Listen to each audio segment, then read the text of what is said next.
It's a beautiful new week, and you are welcome to the Green Living Chat podcast. My name is David Owisi-Mensah, and I'm your host on this podcast. And I'm super thrilled about today's conversation because we are talking about nature-based solutions in the water sector with Dr. Nora Van Cauwenbergh.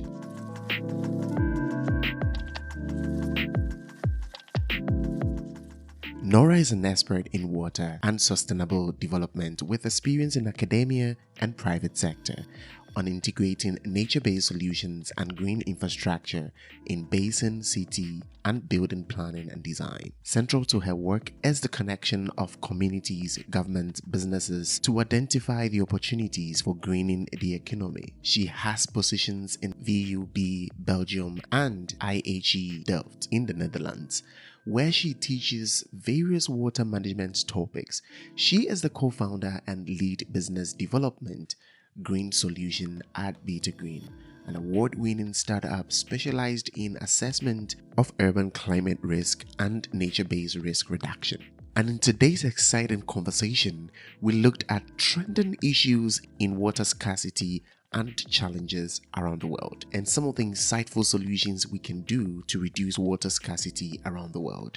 Our conversation centered on what integrated water resource management and nature-based solutions are and their role in solving the water challenges we have around the world, building synergies for change in response to climate change and our own actions in the water sector, and most excitingly, what she is leading her team to do at BitaGreen in Belgium. This is an exciting conversation, super excited about what we discussed, and as a water engineer, I am so thrilled to share this conversation with you. So if you are ready, just grab your coffee and I will see you on the other side. This is the Green Living Chat podcast. Here, we define sustainability, educate, and discuss feasible solutions to achieve a regenerative ecosystem. In a world where sustainability has become a cliche and misused in practice, we bring you inspiring stories from the industry, research and development, and all stakeholders in between. And together, we can promote the sustainability agenda across the globe. This podcast is proudly produced and sponsored by our team at Eco Amit Solutions in Ghana. We come your way with new episodes this and every Sunday at 6 p.m. GMT. So dear Green Chatters, let's get started.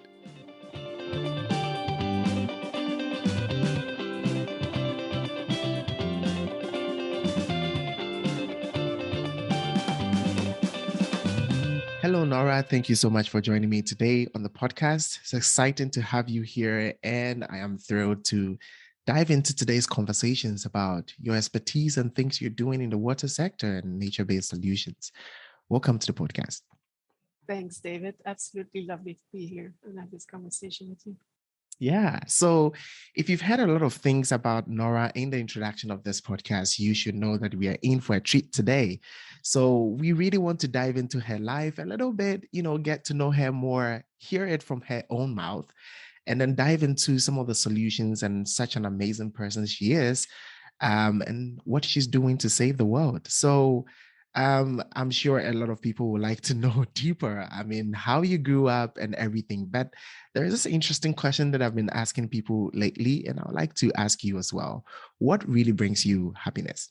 Oh, nice. I think being around nice people is definitely my number one. Just like human connections. I think surprised by things that other people bring into my life, but I also really get happy from nature. I'm an avid water freak. Like I like to swim, I like to surf, I like to windsurf. Wow, who knew Yeah. this? And being at the sea, just seeing nature, I think is just amazing. So yeah, those would be my top two. Wow, that's a very interesting question. I like the way you put it, and it's very interesting. Something to learn over there. Well, I got to meet you for the first time in a webinar. I've actually forgotten the title of that webinar, but you gave a presentation on water solutions and nature-based solutions and all that. And I got really interested because I'm a water engineer, and I'm very, very enthused about the water sector and solutions that we can bring in. So now that you're here, I think I have the best opportunity to ask you about how you got into these things. But before then, how was your childhood growing up? And what are some of the things that you can remember that triggered that? Okay, I wanted to get into water. I wanted to get into academia. I wanted to even start an organization to save the water sector. Do you remember anything from your childhood that sort of triggered this, or you think it's something that you came across by chance? Well, I mean, no, I don't think it was really totally by chance. I have very like warm memories of my childhood of the holiday season when we would be, with my nephews and my cousins. We would be around swimming and, being in water or doing big walks in the mountains. And I think that was just like a really nice experience to be out and share that stuff with people you like and you have fun with. And I've always been excited about doing stuff, and I think if you can do stuff with nature, that's yeah, I think that's kind of where my passion lies. So yeah, when I came to the point of having to decide what to study, I actually hesitated a lot between bioengineering, what I ended up studying, and medicine. And Okay. yeah. And I think I would have absolutely enjoyed both, but I'm very happy with the bioengineering. I just am amazed to know more about the natural world, and Mhm. you can go into the details of the biochemistry or just like more holistically. And so yeah, I kind of ended up into water. Maybe that was a bit more accidentally, but it's a very nice topic to work on because it connects so many other things. And academia was also sort of, that was maybe more accidentally. There was an opportunity, and I wanted to do things that I liked with the freedom, that you can get professionally. So yeah, I thought that academia would be the good place to do that. Wow, interesting. I love the story behind this, and it's very relevant to sort of share your story before we even dive into the story, the conversation, and get to know, how did you get there and all that. But thank you so much for sharing that because I think it's really important. Now, the job that you love so much has gotten you to travel around the world, and I was reading your profile, and you have worked with several people from different continents, and I can imagine how you have been enriched and your eyes are really open to different cultures and all that. But today we really want to talk more about, the water sector and the issues that are related to this. I want to ask you that with your experience working with a lot of people all around the world, what are some of the trending issues you have seen related to water scarcity or probably in the water sector? Is it that maybe people in Europe are facing different issues from people in Southeast Asia or in Asia on its own, or Africa or in Central America? Are they different issues in different areas, or you think there are certain things that are trending within these areas? Yeah, I find that's a very good question, David. I think for sure issues are different in different places, but one thing that I do see as a general trend, and I think it's a very exciting one, is that there's more and more access to knowledge and small scale technology and small scale solutions, and that more and more people are taking up a role. So I kind of can see a shift of like this more top-down, very centralized management or technology systems, ecosystems of technology with different types of people involved, and people also really involving them in the operation of things or the design of things, that were previously not part of it. And I can see that in different places, and maybe it's happening more like in Asia or Latin America than it would be in the West. But I think actually that the West is picking up there, is following suit. Yeah, because we need these kind of solutions. Of course, in terms of scarcity, this is becoming a general issue everywhere, right? There were maybe the spoiled nations that didn't have that worry so much, but Yeah. now it's everywhere. Every place that I am working in now is to some degree looking at scarcity. So even the countries with high rainfall, the system is so at its limit that they also have scarcity, or the climate change is just making that there are certain periods of the year that they have to deal with scarcity, which they never had to worry about before. You made mention of something important, and I think I would like to reflect just briefly on it.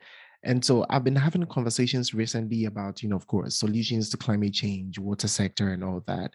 And one thing that has been, sort of heading these conversations is innovations and technology play a very important role in this, of course, space.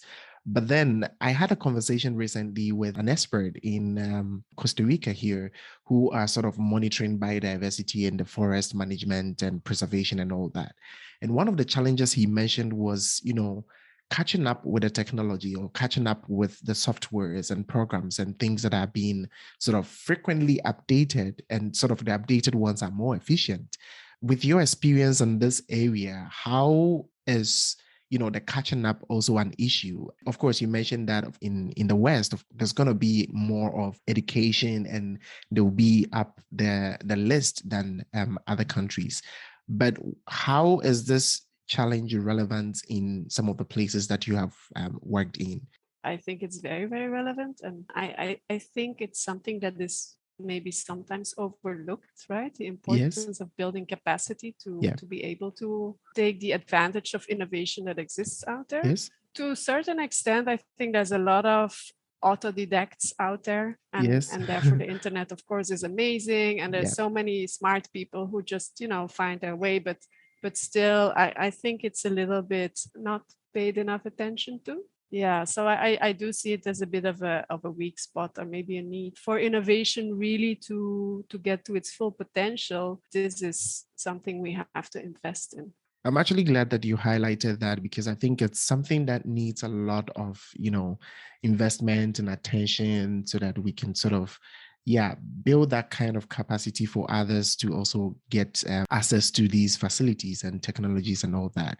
But then, of course, one of the main areas that can help to boost this is bridging the gap between academia and the industry. And this is something that you are playing a very, very important role in. And I'm very, very super privileged to be talking to you about this. Just our last episode that we released on the podcast was also someone who is doing such an amazing work also in materials industry, but bridging the gap between academia and the industry. And he made very relevant contributions to the importance of the gap between the industry, the two industries. And I would like to, of course, ask you, for this space, in the water space, what are some of the challenges you have seen in bridging the gap between academia and the industry? And what are some of maybe the milestones that you can be happy about? Let's say we were able to do this and do this. And since you are able to speak both languages, you understand both sides, that maybe the industry might be doing something that academia doesn't understand, or probably the academia has done something that the industry cannot really cope with it. Or academia is bringing solutions that the industry needs to adapt and other things. I mean, of course, the question I'm trying to ask is, how relevant is this bridge? And what do you think are the challenges that you've been able to overcome? Yeah, it's a very big question, I know. and I will try to answer. I have a lot of things to say about it. I mean, for me, I think noticing the gap was a bit of a frustration, or like mind-boggling to see how Yes. big that gap actually is. No, Mhm. and yeah, I mean, bridging the gap is of course important. The two have a very clear function. As you say, there are certain things that Yes. academia does that industry cannot do, and vice versa. But it's such a waste, to see that there's a Mm. lot of good ideas out there that just don't get implemented because they're so disconnected from reality, or nobody is there to explain them properly and to adapt them to the context. So one of the things that I've been doing around that is to like participatory work. Yeah. So in the water world, and specifically, we would do processes on discussion divisions of water with the stakeholders together, looking at the models together, using the technology together. Because if people are given a decent explanation, they can understand a lot. There's like this idea of, okay, we're the experts and you are the users. I really don't like that division. I think everyone can be an expert, and I think there's so much to learn from each other. So I would see it as really a team effort. And in some places we managed to really create that kind of spirit, that farmers, we're working with people from the municipality, we're working with people from the water utility, that, they need to know that there are changes in technology will be, people will want to pay for it, or people will want to use it, or people will want to maintain it. So I think there have been quite some positive experiences out there. It takes a conviction that it is necessary. I really love the points that you raised here, and I think we can talk about this like forever. And it's really exciting the things that you mentioned in here, because these are very practical, issues that are happening. One thing that I just wanted to just hit upon here, and what you mentioned about such a waste that we have in the sense that we have so much solutions that people are working on. PhD students, master students, bachelor students are coming in and out every year from the university, and every single of them has a peculiar study that they are working on, which are potential solutions to problems that we have in our everyday lives. But how come we are not able to bridge the gap, and translate all these theses and papers and articles into, solutions for the industry? Enough of that. Let's dive into the conversation. So, integrated water resource management has become one of the leading things that you see online right now. There are so many issues here and there surrounding this, because they are very complex thing that we're going to unfold today. But all these things are sort of solutions that have been proposed because of climate change and its impact on the water sector. And I just want you to highlight a little bit to our listeners. Let's educate them on what's the impact of climate change generally on the water sector. I know it's a very broad area, but maybe you could select just a few areas and just highlight, just to throw a little bit of light on how climate change has impacted the water sector and why there is a need to sort of find solutions to this. Yeah, of course.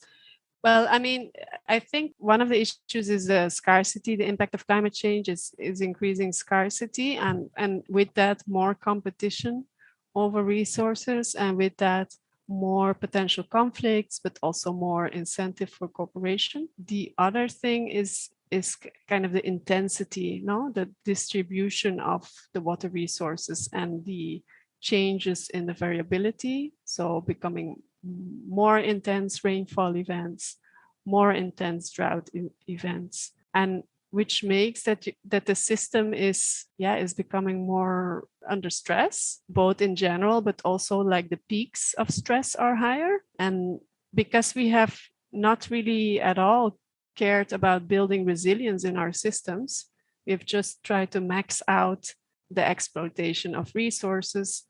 Now this has to be turned back, right? And we have to find a balance between, still being able to use the resources, but having resilience in the system. And I think that is where we're all now have to work on, and how you can do that without losing too much, right? Because it means that we will have to give up certain things that we took for granted until now. Exactly. Wow.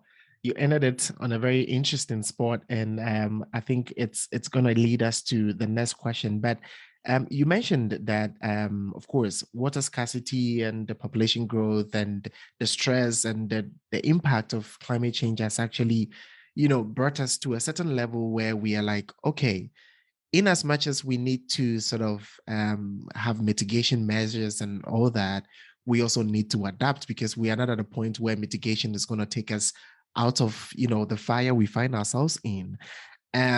What are generally integrated water resource management? What is this all about? If someone hears this, what should be the first thing that will come to mind? And so integrated water resources management is about the joint management of water and land resources across sectors, and doing that in a way that you kind of optimize, or they say maximize economic benefits in an equitable distribution, while also preserving the environmental integrity. So it's a very ambitious statement, right? But I think the key components of it is to recognize that for water management to be able to function, you need to look at these different sectors. There needs to be an integration. So the integrated is like the most important word there. Whereas before, because, it was still possible that an industry would use their water and then discharge it. And then there was enough, flow in the river or time for the river to, purify that water until some fishermen were using the fish. But now it's all so intense that everybody is stepping on each other's feet. And so that conversation has to happen because, it's impossible to think that you're using the water on your island. And that has been the biggest contribution, I think, of the concept of IWM. To be honest, in the meanwhile, a lot of people say it's impossible. We have to talk about something else. We have to talk about water security. But that element of conversation and of coordination remains. And that's really key. What I actually find very interesting about this concept is that the word integration, because I actually have no idea how the industry evolved to this level where we have sort of everyone was just thinking that they were just an island, and to the extent that we were actually putting too much emphasis on economic development and GDP and all those things that has to do, and we had to step on other people's shoulders and toes and get to where we are now. And now we look back and we realize that every single activity that we did had a very serious impact, not just upstream or middle stream, but downstream, the entire stream. Everyone is feeling the impact right now. And at this moment, I don't even think we have to even start talking about water scarcity and other things, because it's something that people are seeing and facing in their daily lives, that people now have to sort of, you mentioned it about the competition and the stress on these water bodies and few resources that we have, that now people have to migrate to other areas. But I love the idea of the whole system of management being integrated, because now we have to get everyone in the conversation involved.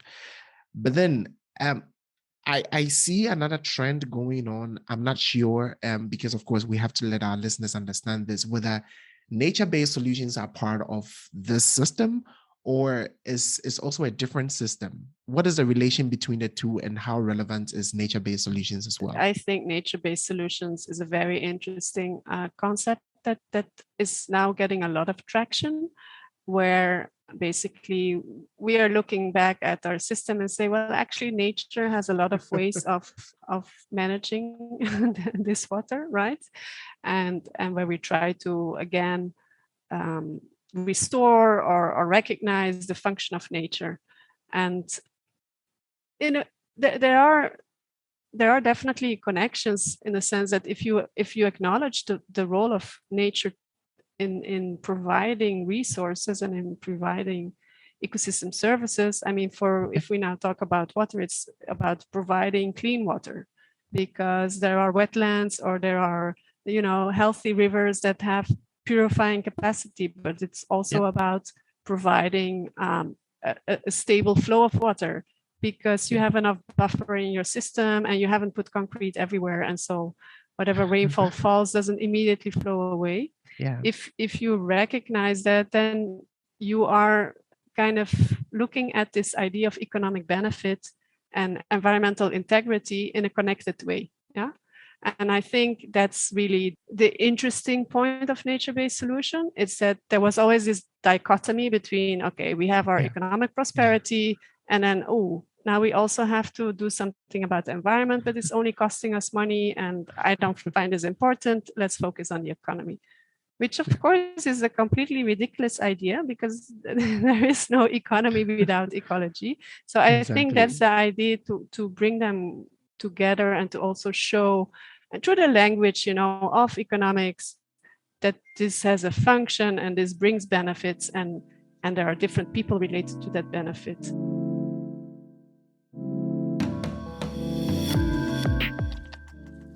Hi there, just a quick one.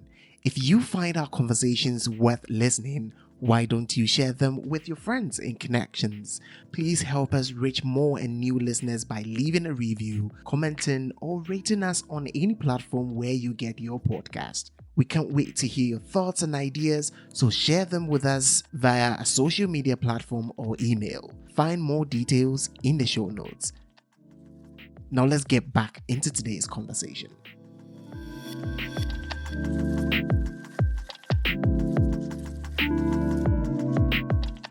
I really love how you answer these questions because you bring them right into very tangible issues that we can see happening. And I can really relate with all the things that you're saying. But now, to someone who is probably listening to this conversation and saying that, what are these two sort of nerdy people talking about? I mean, I cannot relate to what they are talking about. Yes.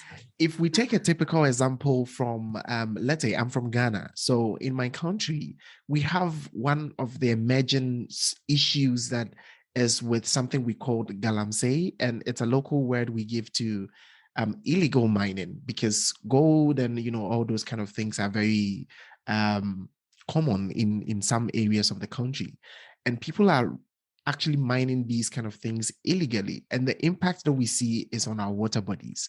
So this is someone from a local region listening to this podcast knows that, okay, our river bodies has been polluted very miserably now. The turbidity is high, the river has changed colors. The old people can tell you that what happened to this water. We used to go here for to rest and enjoy the scenery and everything. What are nature-based solutions to this river, and how relevant is what we are talking about to this particular river? If we talk about water quality, then nature-based solutions, would be, for example, a wetland, Exactly. an area where the water can go there, reside there for a while. It's in contact with plants. There are all sorts of microbes and all the stuff that lives in the water and that eats stuff and Yes. transforms it into other things. And that has an amazing purifying capacity. And of course, I don't have to explain you, David, because you're working on water treatment, but there's so much that nature does on itself in terms of treatment. Mm-hmm. So nature-based solutions would be to find out what nature is doing in terms of improving water quality, and bring that to this river or to this water body that is polluted. And so it could very concretely become that you are installing a wetland, and let the water flow in there so that it can again have some time to clean itself up and then flow back into the river. And then hopefully, restore. Indeed, it's such a beautiful image that you paint, and also a painful one. I mean, imagine for a person to look at that river and remember, like, oh, I used to swim here, and what happened now? So I think really, honestly, like as generations or as a society, I cannot imagine that we're going to continue down this road. We have to reverse this. That we should be looking at the river and say, oh, it was such a it was so polluted when we were young, and look at us now, we're dipping our toes in. Exactly. So Wow. yeah. That's a very interesting statement to say, because now the common statement is, well, it was clean and now it's bad. It will be very interesting for us to sort of look back again and say that, well, it was polluted, but now is really good. Yeah, that's a very encouraging statement to say. Yeah, I must say one of the nicest conversations I had with some of my colleagues in Bangladesh was around that. And I was working in Dhaka, and you go to the river and it's so polluted, and it's easy to get desperate, no, to think, oh my God. And then the challenges of the country, and but then this guy was telling me, yeah, but Nora, like back in the 70s in Amsterdam, it was so dirty, the canals, like, and I know because he used to be a windsurfer, and he would always get stuck with his board in whatever crap that was in the water. And he said, and it has really improved. So just as an idea that it's really possible. And I found it so nice that he said it, because in that moment I was getting slightly depressed. So I think that this is also important, in this conversation, because of course, if you're working in the environmental sector, I think the moment it's easy to get a bit anxious. There's climate anxiety, most of the issues are going worse. But we have to know that it is possible to reverse, we have to capture that energy to actually do it. Yeah, having such conversations actually is very important to help us to know that at least we can brainstorm ideas on how to move forward and everything. And one thing that I'm very, very, very proud of, Nora, is that you are not just doing the academic work. And as we mentioned earlier, you're on both ends of this industry. And you have your organization that is BitaGreen, that is doing such an amazing work. Of course, you are here to sort of highlight a little bit of how you guys are translating all the things that you know in terms of skills into solutions to help. What is BitaGreen and what are you guys sort of doing in this space before we go back into nature-based solutions again?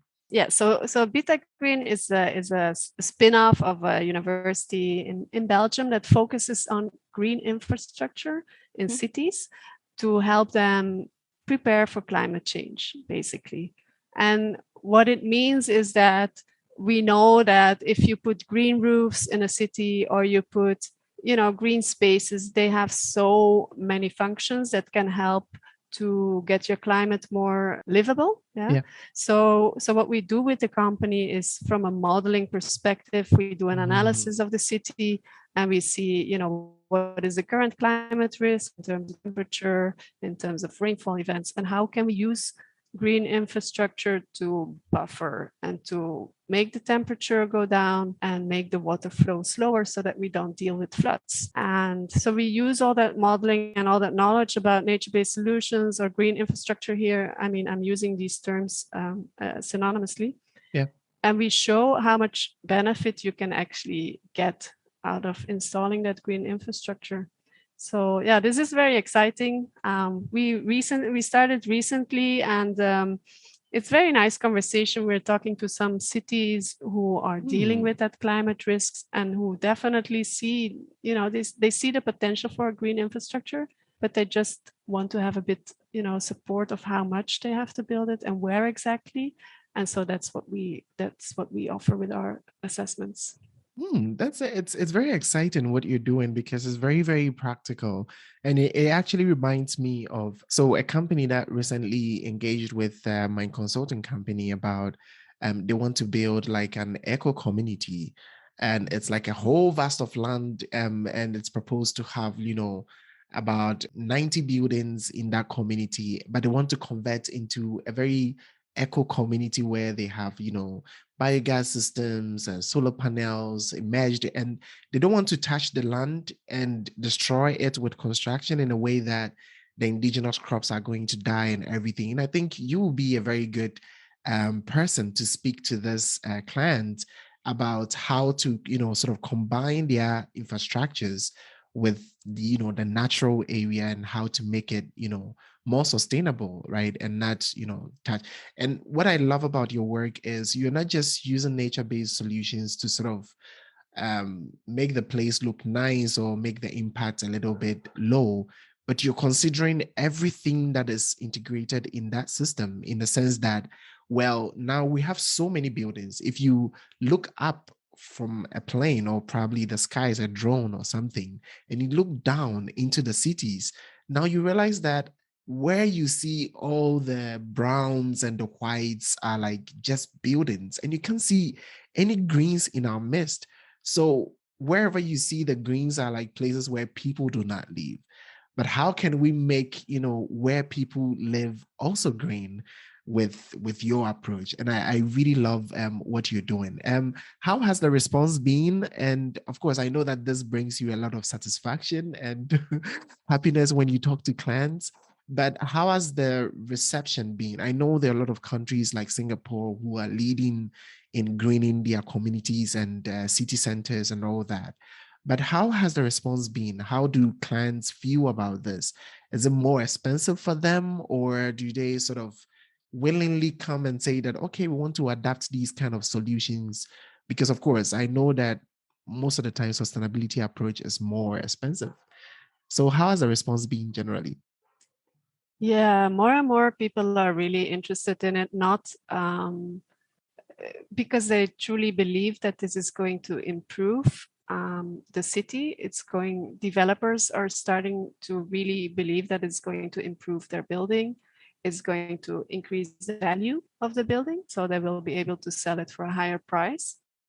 So yes, it is an investment, but what we are hearing is that more and more players in that field, in that space, are seeing that it's going to be an investment that will get a good return.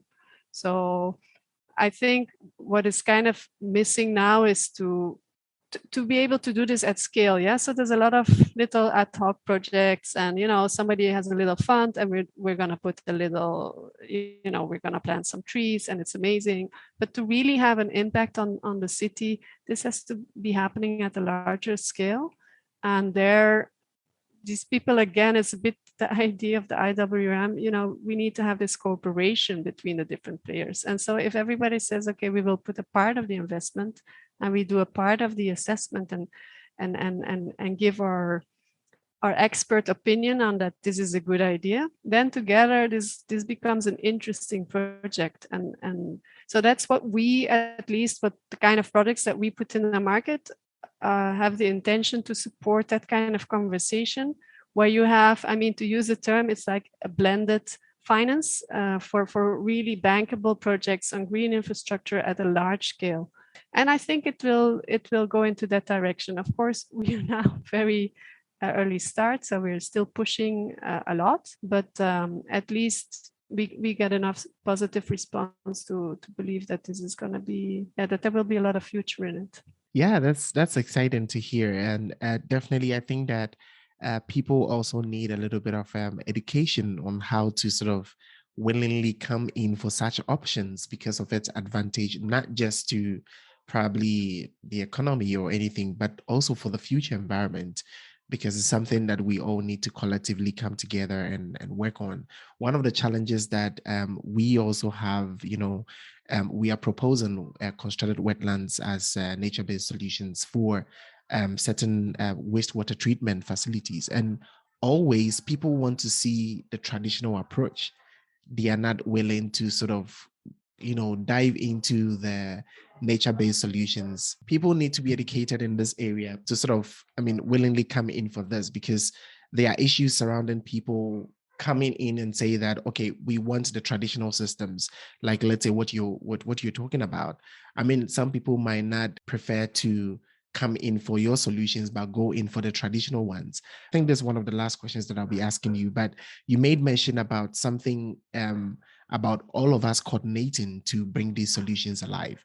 We need a lot of stakeholders to come together to make this work. You, as let's say a consultant who is working on this project, advising clients on what to do, we definitely need architects who also have to be in line. We need engineers who have to be in line, water engineers, civil engineers.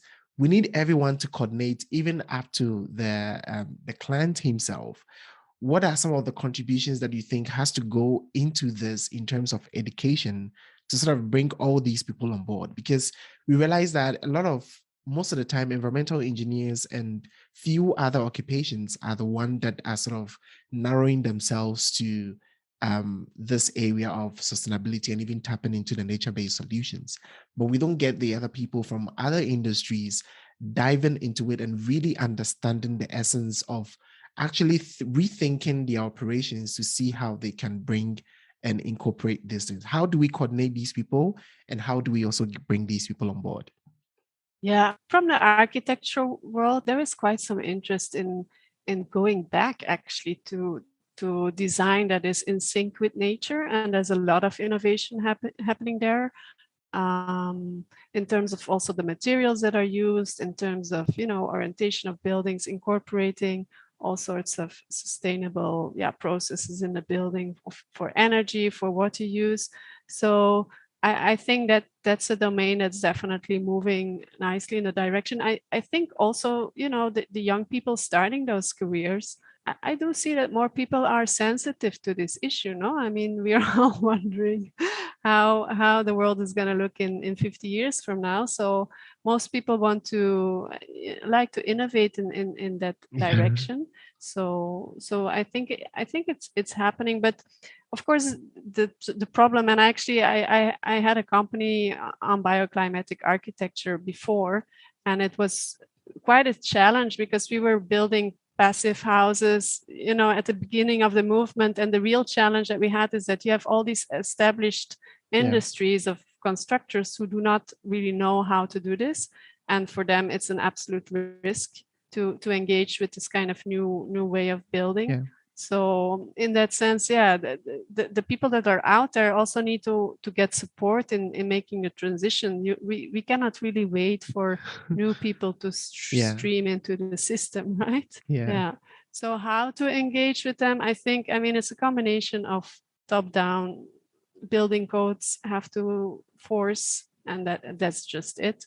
And if there is a surplus cost, I mean, this has to somehow, or you show that people will earn back that investment because they Yeah. use less energy in the Mhm. building, or you have to subsidize it. There's no other way, and Yeah. at least in Europe, there's a lot of funds going to go in that direction. I'm not quite sure in other parts of the world, but this is definitely the direction it's going to take to get the existing people. They have to change what they were doing before, and that's difficult. It's risky, right? So there has to be some support for that.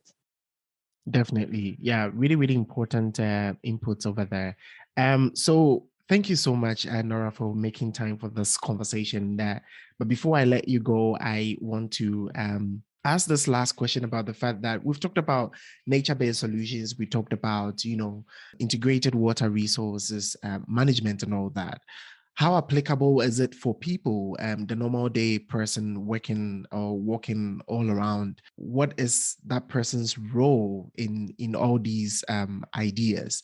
I want us to sort of mention briefly, just as a sent home message, that what is the application? How can we apply this in our daily lives? And then you can conclude this with how people can partner with your organizations, of course, because I'm sure people will be interested in getting in touch with you to see how they can sort of collaborate in other areas. Yes, thank you, David. I think how this is everybody's business is if we think about nature-based solutions, I think just showing how nature is solving a lot of our problems is something that everybody can do.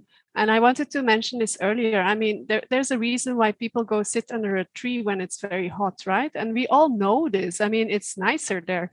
But one of the directions that this field is also taking is to have people communicate this. And there is a lot on citizen science, where people can have sensors or participate in programs or inform their, local politicians that, hey, I want to have another tree because, it was much nicer in our street when that tree was still there. So I think it has to be a conversation where we jointly show the value, either just because you know it and you just say it, or because you are going to be walking around with a sensor.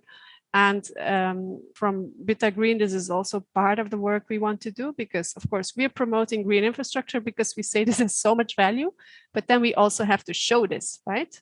So the showing part is where we will be working in this, innovative monitoring where citizens can say like, yes, around this tree or in this street that had green infrastructure, it was much nicer. The temperature was lower and the air was, I didn't have a whatever breathing issue. And in this area where there are green roofs and it was raining very hard, we didn't have a flood this year. So I think this is why it becomes everybody's business. Yeah. Because it's also the way we live. No? It's going to be our houses. It's going to be our neighborhood. So we're really benefiting from it. We're walking there every day, and so we can show it also. This conversation has really been nourished with experience and the insights that you've shared. I definitely am not going to get bored, going over this podcast conversation again and again, because it's actually one area that I'm very passionate about, and I think I would really, really love to listen to it again and again, always. But before I let you go, what does sustainability mean to you, and what are you doing towards it? It's probably something I should have asked earlier, but I think it's the right time to ask. Sustainability for me would be if I were given 100 square meters, that I could put on that 100 square meters everything I'm doing, everything I'm using, everything I am discharging, and that after 50 years, with whatever technology I've supported, with whatever house I have paid money for, or whatever electricity company that I've been paying for, or whatever recycling stuff that I have introduced in my life, I can go back to that 100 meters and I can still find some peace of mind in it, and it hasn't become a dump. So for me, I think really I think sustainability really has to be something super personal. We're all, it's nice to think of it, you're working on sustainability, but you have to be sustainability, right? So I think it's a scary thought, to be honest. I don't know whether today I can say that I can live on 100 square meter and can go back after 50 years, but I definitely want to try to work toward that. Yeah. Wow, this is very this is very unthinkable.